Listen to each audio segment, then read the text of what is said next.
Assalamualaikum warahmatullahi wabarakatuh. Ketemu lagi dengan kita di Idea Podcast Bapeda.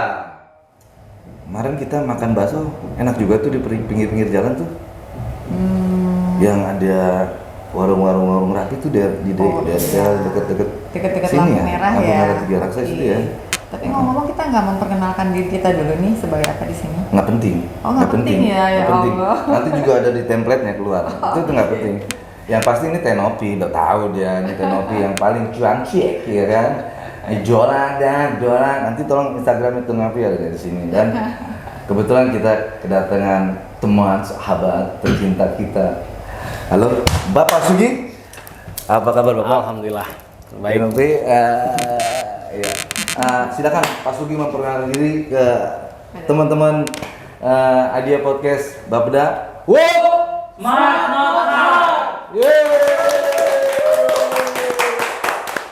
Mangga Pak. Baik, terima kasih Om Sony, ya Pak Sony dan Donson Pak namanya Donson. Terima kasih Pak Donson. Atau Ya. Donson langsung ya. Ya, Donson. Enak ya. Terima kasih Ibu Novi atau Teh Novi atas waktunya di podcast Bapeda ini. Suatu kehormatan saya bisa masuk ke dalam podcast Bapeda ini. Alhamdulillah. Saya mewakili bidang perencanaan ekonomi pada Bapeda Kabupaten Tangerang tentunya. Saya sendiri di Subkoordinator Investasi dan Usaha Daerah. Mungkin terkait mengenai perekonomian, sumber daya alam dan lain sebagainya di Kabupaten Tangerang mungkin bisa dibicarakan terkait masalah perekonomian lah pada umumnya ya. Yang kita angkat tema hari ini, teman-teman kebetulan dengan Pak Sugi dan ahlinya tentang ekonomi. Beliau selalu hitung-hitung dan kemungkinan karena dia sangat menghitung dan berdagang, jadi UMKM tumbuh dan berkembang. Jadi seperti itu. Jadi buat teman-teman muda di seluruh Indonesia dan khususnya di Kabupaten Tangerang, kita bertanya aja dengan Pak Sugi.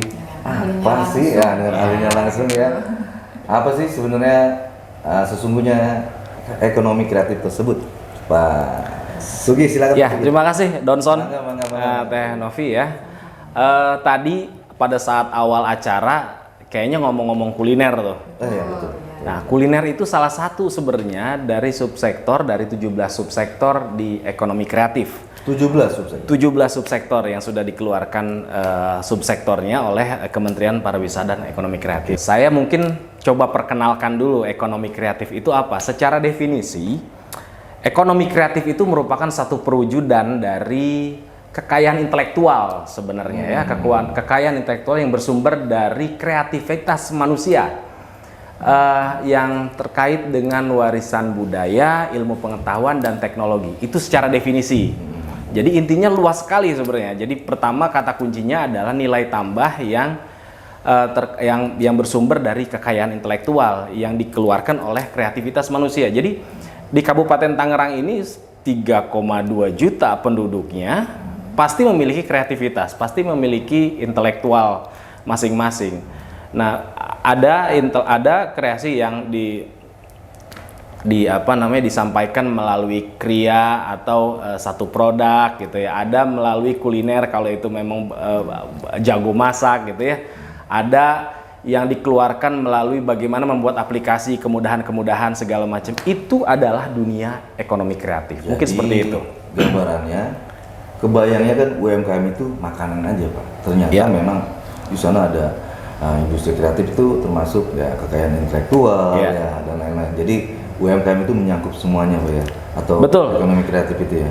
Ya, saya coba sebutkan 17 subsektor ekonomi kreatif menurut Kemenparekraf ya. Jadi ada di sini aplikasi-aplikasi, terus juga pengembangan permainan atau games. Ya, itu games itu masuk ke dalam ekonomi kreatif. Selanjutnya adalah arsitektur. Jadi ada beberapa satu komunitas pecinta desain bangunan segala macam, mungkin seperti itu, rangka bangun ya gitu ya. Itu bisa masuk dalam ekonomi kreatif. Selanjutnya yang keempat, desain interior. Kita tahu sendiri ruangan ini pun pasti tidak lepas daripada desain interior ya, dan hasil iya, kreasi. tuh. Temanya apa gitu ya? Temanya ini kalau ini lebih kepada perencanaan. Jadi harus ada kalimat-kalimat quotes motivasi terkait masalah perencanaan. Selanjutnya ada desain produk. Itu ada desain produk, terus fashion yang rata-rata terbanyak ya, fashion itu di Kabupaten Tangerang. Tapi passion tuh. Bapak bilang tuh. Film, animasi dan video itu masuk. Jadi liputan kita dalam podcast ini dikomandani oleh Pak Donson ini itu merupakan satu ekonomi kreatif dan itu komunitasnya ada ya. Fotografi juga ada, kriya juga hasil karya dari masyarakat Kabupaten Tangerang, tentunya pada umumnya Indonesia itu masuk dalam subsektor ekonomi kreatif. Selanjutnya ada kuliner, itu yang paling tertinggi, Mas. Oh, paling tertinggi. Oh iya, paling tertinggi kuliner itu biasanya karena memang sektornya sektor usaha mikro itu paling tertinggi secara data. Kalau Kuliner. Nah, kita ingin tahu nih kalau kuliner. Pak Sugi sama keluarga senangnya makan di mana nih kuliner di Kabupaten Tangerang itu di daerah mana gitu, atau kesukaannya kalau dengan keluarga itu perginya kemana sih, tempat-tempat spot-spot yang jadi idola keluarga Pak Sugi buat makan-makan gitu kulineran.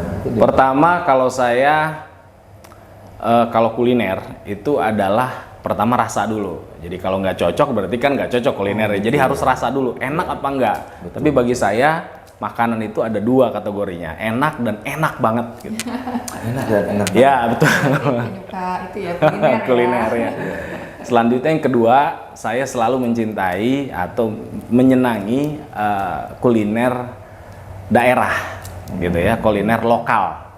Kalau kita sebut di Kabupaten Tangerang ini ada laksa, ya, terus juga otak-otak, terus juga banyak sekali ya namanya kuliner Kabupaten Tangerang, itu saya suka banget. Dan keluarga Pak ya? Keluarga suka. Biasa. Jangan lupa tuh apa namanya ketoprak, otak juga laksa. Laksa juga. Oke, siap. Nah kalau di bidang kuliner ini sejauh apa Pak perkembangannya di Kabupaten Tangerang itu sendiri? Kalau kuliner ini memang di beberapa kota besar sektor ekonomi kreatif yang paling tinggi itu kuliner. Jadi di kuliner, kriya dan fashion ini rata-rata 3 besar di kota-kota besar. Kami di Kabupaten Tangerang meskipun data itu belum ada ya gitu ya terkait masalah data ya, ekonomi kreatif tingginya kuliner seperti apa atau ekonomi kreatif yang harus kita kembangkan baik itu secara pendataan maupun penguatan kelembagaannya. Ini secara kuliner ini rata-rata peningkatannya itu lebih kepada legalitas. Jadi seperti kayak halalnya itu kan mesti ya. Terus ya packaging, kadang makanan yang biasa-biasa saja mungkin yang enak lah kategorinya. Tapi kalau packagingnya lebih menarik itu akan lebih mudah terjual atau pemasarannya. Jadi kuliner itu biasanya di kota-kota besar itu paling nomor 1 tuh. Dan kuliner itu biasanya dikelola oleh usaha mikro atau industri kecil lah ya tahapannya. Ya kita tahu sendiri kalau usaha mikro seperti apa omset dan asetnya. Dan industri kecil juga berapa. Nah ini rata-rata usaha mikro ini di tengah kendala apapun, musibah apapun, salah satunya kayak kemarin COVID ya 19. Ini kita masih bisa bertahan kalau sektor kuliner ini. Jadi mungkin fashion, mungkin yang lain, mungkin akan dengan adanya COVID akan agak redup. Hanya tapi kalau di kuliner ini sudah bertahannya luar biasa sektor usaha mikro ini. Alhamdulillah sih. Jangan terulang lagi COVID Pak ya. Ampun. Amin. Ya robbal alamin. Semua sehat semua kita setelah COVID ya. Lanjut setelah kuliner apa tuh Pak tadi? Setelah kuliner biasanya itu kriya ya. Kriya itu suatu suatu bentuk produk ya yang dibuat oleh masyarakat biasanya kerajinan, kalau kita sebut kerajinan ya, kerajinan baik itu kerajinan tangan, kerajinan tas ya, kerajinan sepatu. Kalau Kabupaten Tangerang terkenal dengan alas kakinya ya, sepatu buatan Tangerang. Jadi hal tersebut Sepatu merupakan buatan Tangerang. ya buatan Tangerang. Banyak sekali ya kita kalau ngelihat dari segi sentranya itu ada di daerah Cikupa, daerah Bojong gitu ya. Dan itu masuk ke dalam UMKM. Iya, itu Oke, masuk ke luar biasa. dalam binaan dari Kabupaten Tangerang tentunya. Gitu. Jadi memang kalau alas kaki ini mungkin yang sudah menjadi trademark di Kabupaten Tangerang. Sepokat kalau nggak ngerti alas kaki itu. Tahu. Ya, betul, spokat. Bahasa kerennya spokat. Satu gitu maksudnya. Ya terus lanjut Pak. Ya gitu. Siap, Jadi siap. banyak sekali sebenarnya dan alas kaki, kerajinan dan segala rupanya itu masuk dalam kategori kriya. Kiri ya. Kerajinan yang sudah dihasilkan oleh satu daerah tersebut gitu. Ya, Oke, ada yang mau ditanya nggak? banyak dong. Novi Oktaviantini. Ada yang Ya. mau ditanyakan? Silakan. Ya, Teh Ada Novi persetujuan. silakan. Silakan. Mengenai ekonomi kreatif, mumpung Iya, kita di kalau podcast. Kita bicara mengenai ekonomi kreatif ya Pak Ya. ya. Itu pengembangan ekonomi kreatif di Kabupaten Tangerang sudah sejauh mana nih dan dampaknya apa? Gitu? Ya, ekonomi kreatif di Kabupaten Tangerang ini memiliki Bagus. Apa namanya? Keren banget, keren. pengembangan dan juga ya perkembangannya pasti ada ya. Kalau kami berdasarkan Undang-Undang Nomor 24 Tahun 2019, saya lupa tadi mengenalkan dasar kami menyusun ekonomi kreatif ini atau mengembangkan ekonomi kreatif ini adalah dari undang-undang tersebut. Jadi daerah itu harus mengacu kepada Undang-Undang 24 Tahun 2019 terkait ekonomi kreatif.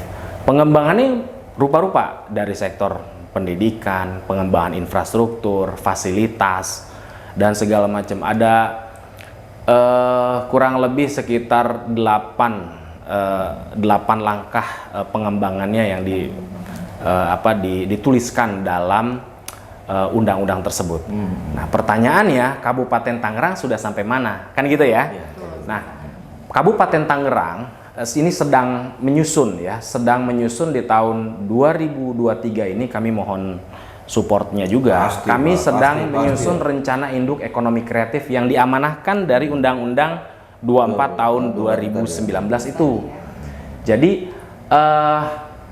supaya di Tangerang ini ekonomi kreatif itu bisa tumbuh dan berkembang tentunya ya.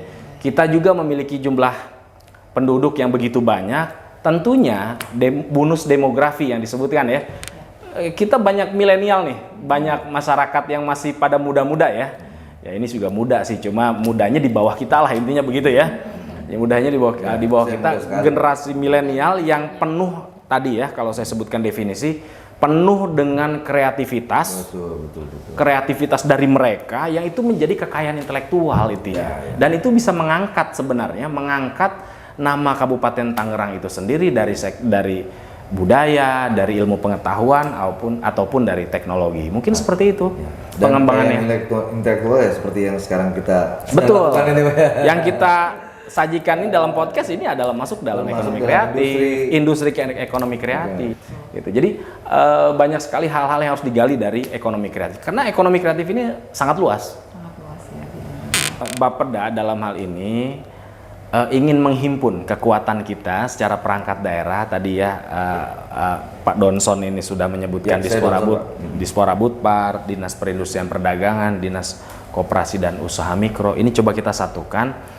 Kita fokus untuk menggarap ekonomi kreatif dengan guidance-nya dari Bapeda, yaitu penyusunan rencana induk ekonomi kreatif. Tentunya seperti itu. Oke. Apa tantangannya, Pak? Tantangannya Dalam menjalankan tugas ini. Nah, tantangannya begini. Kadang di satu daerah ini yang mengelola ekonomi kreatif ini berbeda-beda. Ini yang ini challenge ya, tantangan banget ini bagi kami. Ada satu daerah tertentu yang ngurusin ekonomi kreatif itu adalah Dinas Budaya dan Pariwisata.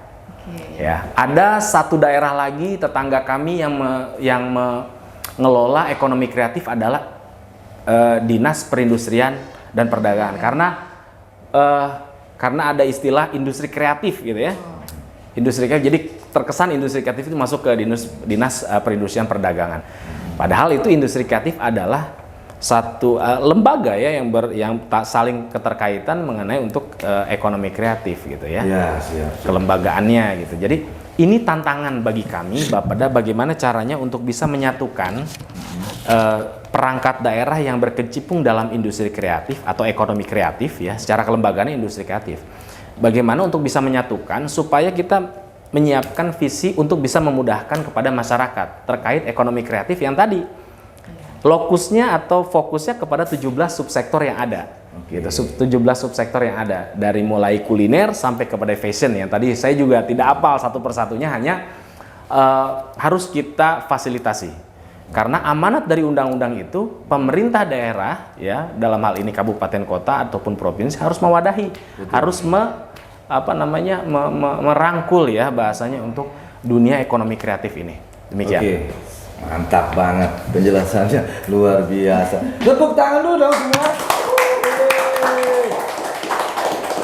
Nah, ini ada pertanyaan lagi tentang bagaimana Pak nilai-nilai dari ekonomi kreatif itu terhadap masyarakat Kabupaten Tangerang itu sendiri, Pak. Baik, nilai-nilai ya ekonomi kreatif berdampaknya bagi masyarakat ya. Saya rasa mungkin dampaknya ini luas sekali. Kalau misalkan ada satu komunitas dia atau mereka gitu ya untuk mengembangkan tarian tradisional dari Kabupaten Tangerang, itu harus kita apresiasi. Ya, jadi itu merupakan bagian daripada hasil kreasi mereka untuk bisa meningkatkan perekonomian mereka sendiri, tapi kan identitasnya Kabupaten Tangerang itu bisa terangkat dari ekonomi kreatif. Tentunya seperti itu. Jadi dampaknya luar biasa banyak sekali. Itu baru dari sisi budaya atau tarian, belum hal-hal yang lain. Betul. Jadi sebenarnya ekonomi kreatif ini saya punya keyakinan kalau kita bisa mengembangkan ekonomi kreatif di Kabupaten Tangerang, ini luar biasa. Kabupaten Tangerang bisa menjadi salah satu kategori dari Kementerian Pariwisata dan Ekonomi Kreatif, yaitu KATA. Mereka ada programnya di sana dari Kementerian Pariwisata dan Ekonomi Kreatif, yaitu adalah kabupaten atau kota kreatif. Oke. Jadi ada programnya KATA gitu ya, kabupaten atau kota yang kreatif. Mungkin seperti itu. Jadi harapan saya luar biasa untuk masalah ekonomi kreatif ini. Yang penting prinsipnya kita memiliki satu roadmap, grand design atau jangka panjang gitu ya, master plan ya, apapun namanya. Tapi yang pasti kalau dalam undang-undang kita punya rencana jangka panjang untuk betul untuk ekonomi kreatif. Dari situ kita bergerak bersama. Mudah-mudahan dari ekonomi kreatif ini bisa terwujud partisipasi, sinergi, kolaborasi dari beberapa unsur masyarakat atau kita sebutnya pentahelix ya. Oke, berarti tadi kan Bapak menjelaskan tentang pentahelix ya. Nah, kita mau tahu nih pentahelix itu apa gitu. Oh gitu. Pentahelix mungkin keterkaitan ya untuk mencapai tujuan yang sama, keterkaitan antara pemerintah. Karena penta ya, penta itu 5 gitu ya. Pemerintah ya. Tangan ada ya Pak ya? Iya, kami ya di Kabupaten Tangerang ini terwujud pentahelix tadi ya. Teh Novi ya menyebutkan pentahelix adalah bagaimana ekonomi kreatif itu dibawa ke dalam satu tujuan yang sudah disepakati bersama tentunya antara pemerintah ya, akademisi yaitu perguruan tinggi yang ada di Kabupaten Tangerang atau di luar. Yang ketiganya adalah pengusaha, pihak swasta. Yang keempatnya adalah komunitas ekonomi kreatif itu sendiri, serta adalah yang kelima media. Tentunya 5 ini kami ingin bersatu padu, berpartisipasi, bersinergi untuk bisa mewujudkan ekonomi kreatif di Kabupaten Tangerang yang lebih baik tentunya.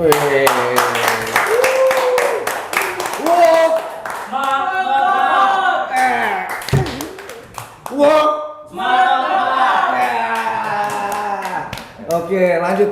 Teteh Novi, ada pertanyaan? Upaya-upaya pemerintah itu kan tadi Bapak sudah sebutkan ya, gitu kan. Di antaranya itu ada untuk agar komunitas-komunitas itu bisa menyalurkan kreativitasnya gitu kan. Pak Donson tadi mau mengundang itu ya, komunitas-komunitas nanti gitu. Iya nanti mungkin Boleh. mural Boleh. dan apa anak-anak seni-seni Boleh. kreatif yang lain. Boleh.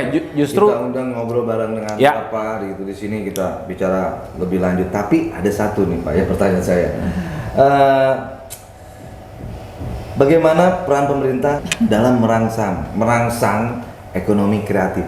baik, memang banyak cara untuk bisa merangsang ekonomi kreatif, tapi ekonomi kreatif ini sudah eksis di Kabupaten Tangerang, saya rasa hanya belum disinergikan saja, saya rasa. Jadi kalau ekonomi kreatif itu mungkin mereka komunitas-komunitas ekonomi kreatif dari 17 subsektor itu mereka butuh pengakuan sebenarnya. Pengakuan itu maksudnya seperti ini, bahwa dirangkul sama pemerintah dengan diberikan apresiasi. Misal contoh, kalau kami ada gagasan gitu ya, hasil kreasi-kreasi mereka ini dipertontonkan di salah satu festival atau acara di pemerintahan, dilibatkan. Yang keduanya adalah bagaimana kita memberikan apresiasi untuk perlombaan dari ekonomi kreatif tersebut. Misalkan games, bagaimana caranya untuk bisa menumbuhkan games gitu kan.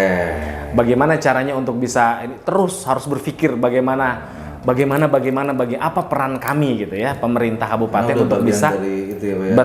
Betul. Jadi bagian dari pelayanan ya, kalau kami lebih kepada ini. Tapi mungkin yang kami ingin capai adalah terkait mengenai ekonomi kreatif, yaitu rencana induknya, master plan kah namanya, terserah, grand design kah namanya, rencana jangka panjang kah namanya, yang pasti dalam amanah itu rencana induk ekonomi kreatif harus kita buat dulu. Oke, sepertinya kita sudah mendapatkan cukup banyak penjelasan nih ya dari Pak Sugih nih. Betul. Ekonomi kreatif. Kesini juga kesini. Ya betul. Baik. Oke, Ya, sekarang yang kita mau tanyakan nih Ya. sama Pak Sugih ya. Ya. Pesan atau ajakan yang ingin disampaikan nih kepada masyarakat gitu, tentang ekonomi kreatif agar mereka lebih aware dan lebih mengetahui ya Pak ya. Silahkan disampaikan. Oke, pesan kepada masyarakat Kabupaten Tangerang terkait mengenai ekonomi kreatif, teruslah berkreasi sehingga itu menjadi kekayaan intelektual kalian semua. Tangan dulu. Selanjutnya Pak, Oke, saya mungkin ada pesan juga nih, tapi Pantun. dalam bentuk pantun. Oke. Nah, Pak Sugih ingin mempersembahkan pantun buat podcastnya dia Bapeda Kabupaten Tangerang.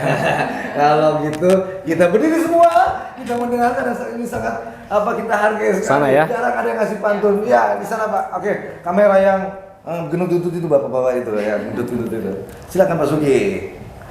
Oke, pantunnya saya ingin berikan kepada komunitas ekonomi kreatif di Kabupaten Tangerang tentunya. Ikan hiu jago berenang. Karena ikan hiu memiliki sirip. Mari kita kembangkan Kabupaten Tangerang dengan peningkatan ekonomi kreatif. Terima kasih banyak Pak Sugih. Makasih. Sukses selalu ya Pak Amin, Sugih. amin. Thank you. Terima kasih sudah hadir di sini Pak Sugih ya. Iya. Oke, bye bye. Wow, semangat.